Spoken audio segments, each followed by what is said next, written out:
এবার মুকুল দেখি মানে সাধারণ গৃহস্থ মানে খুব খুশি, খুব আনন্দিত, কিন্তু আল্লাহর কি নিয়ামত আসতে এমনভাবে আম লোকের যে মার গেল, যে এই আমগুলা, এই আম বিক্রি মানুষের সাধারণ জীবিকা অর্জন করে।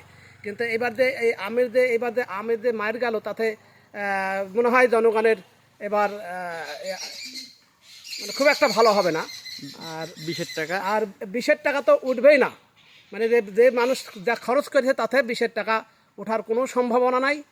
আর পয়লা মনে হলো যে আম কে খাবে, এখন মানুষ আম খেতে পারবে না, পাবে না। গত বছর মুকুল কম এসেছিলো, এতে এবার কিন্তু মুকুল প্রচণ্ড মুকুল এসেছিলো, তাতে যে গাছে 20 মণ আম, সে গাছে এখন 2 মণ আম হতেই হাঁপসে যাবে, মানে হাঁপসে যাবে, তাতে 20-এর টাকাটা মানুষের ওঠার কোনো সম্ভাবনা নাই।